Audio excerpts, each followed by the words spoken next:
Welcome to Life Made Simple, everyone. Today we're testing this multi-purpose siphon kit on Amazon for under $20.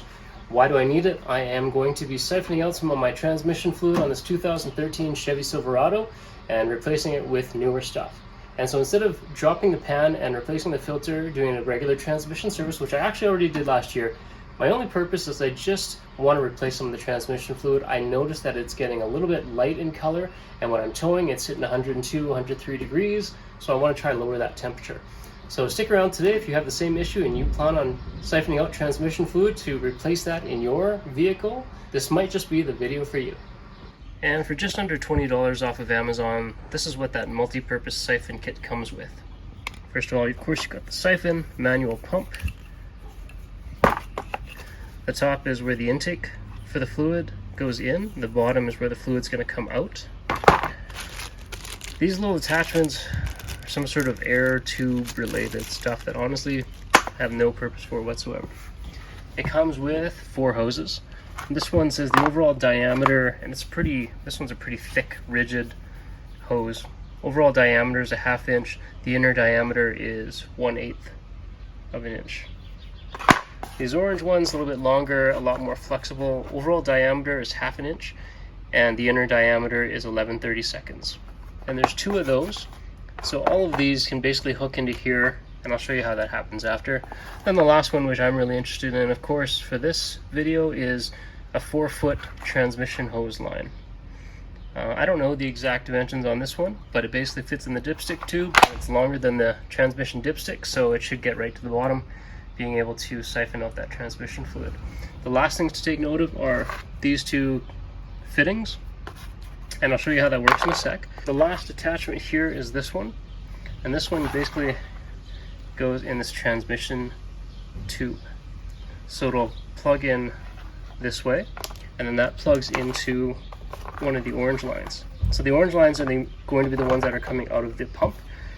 Then this little fitting will connect it up to the transmission fluid hose, and then that's going to go down to the transmission pan, suck the fluid in through the top, out through the bottom, into a container. I can measure how much I'm siphoning out, so I can replace that exact same amount afterwards. Alright, let's get to how we're going to actually get this done and use this siphon pump. First of all, I'm going to take these air tube fittings and throw them away, because I ain't using them. I'm going to use this hose, I'm going to use this fitting, I'm going to connect it up using this fitting to the transmission hose, this other coupling for the other hose to the bottom. That's how it's going to work. I'll show you in a sec. As for this one, also not planning on using it. Alright, so I take the orange hose for the intake, I put the fitting, coupler fitting on there, I push this in as tightly as I can, and then I tighten it. I tighten the fitting on there, and that should hold the pressure in. On the other end, not the same hose, hopefully, I'm going to take the same thing, take that fitting, put it on the hose,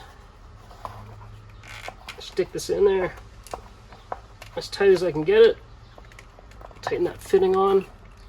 Now, take the transmission hose, this is going to plug into the intake, so I'm going to connect it up here. Alright, push it in all the way, take this, and feed it in as tightly as I can. So let's get that transmission fluid out of there. So I got my siphon set up, and I'm going to pull that transmission fluid out. I'm taking the bottom end, I'm going to feed that tube into a container here so I can figure out how much it is that I'm draining out, how much I'm siphoning out, because I'm going to replace the exact same amount. And then on the other side, I'll take the transmission dipstick out.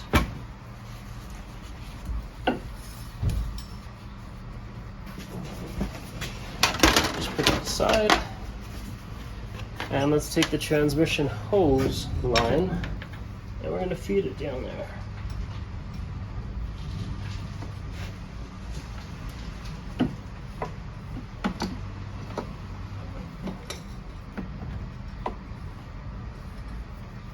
Okay, I think I've hit the bottom because I can feel that the hose has stopped.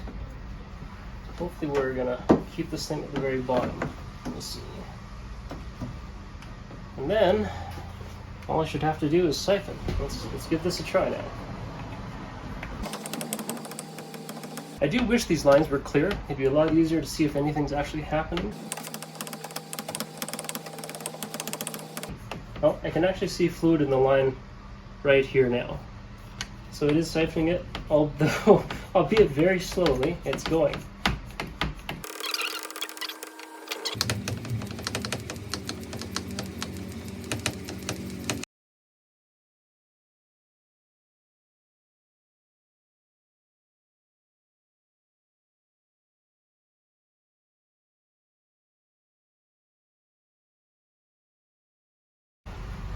Alright, what I'm finding is, it's slow going, I don't even have a leader out yet, but what happens is as I'm pushing this through, siphoning it, I can see it running through the lines.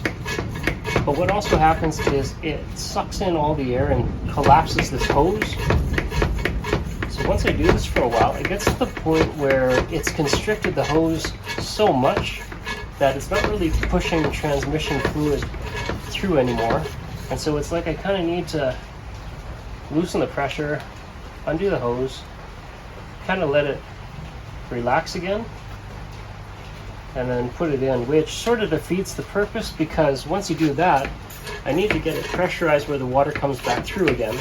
But as it gets pressurized, the hose collapses again and again. I feel like the only difference would have been if they had a different hose that maybe wasn't so soft. Maybe it wouldn't be doing that.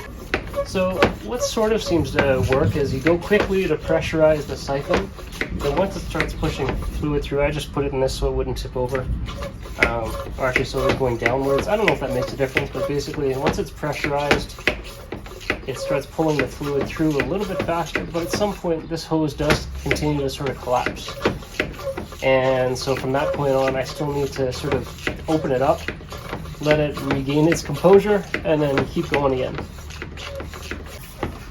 So the other thing you can do is, as you can see, once you're pumping for a while, this hose is going to continue to collapse. It's sucking in all the air. So from the other end of it, if you want to draw it up a bit, let it get some air back in the line. It's kind of the same thing. You still have to like pump it really fast just to pressurize it, get the fluid coming up here, and then you'll have a few, but by few I mean like 20 or 30 squeezes of fluid going through before this hose becomes too collapsed where the fluid's not really coming through anymore. So same thing, basically just feed it all the way down so it hits the bottom of the transmission pan, and then get pumping again.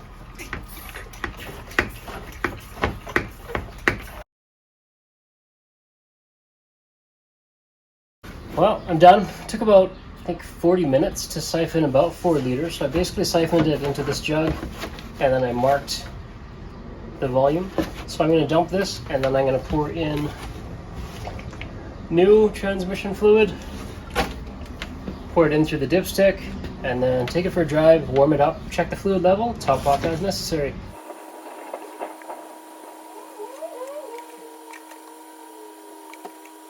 Well, it looks like I'm in luck. I found a clear plastic tube that's the exact same size as the one that came in the kit. This clear line is a lot more rigid, and I don't think it will collapse as much as the orange one. Good news is I found this. The bad news is I found it after I was done all the work, so I guess I'll have to save it for the next time. If you do order this pump, I highly recommend that you get a different hose to attach the intake that's a lot more rigid than the one that it came with. And I think it'll prevent it from collapsing all the time, and you'll be able to continue pumping without having to stop every once in a while. So just like that, I flushed out 4 liters of transmission fluid using this multi-purpose siphon from Amazon for under 20 bucks. All in all, I think it was slightly under an hour. Gotta take it for a drive still. Check the fluid level, top it off as necessary. I'm gonna clean this out as well with some brake clean and then probably some soapy water. And then I think you gotta stick some WD-40 up in there just so it keeps it in good working condition, so I can reuse it next time for some other fluids. Well, I hope that was helpful. If you need to replace some transmission fluid on your own, I do recommend that you use this multi-purpose siphon pump because it's less than $20 and about an hour of your time. Put in some new transmission fluid, check the level, be on your way. I think now we're in good shape to continue towing for the rest of the summer. If you found this useful, please hit the like button, let me know. Leave a comment if you have a suggestion or a question, and of course subscribe so you can be notified of our latest DIY and tool review videos. Thanks for watching, everyone.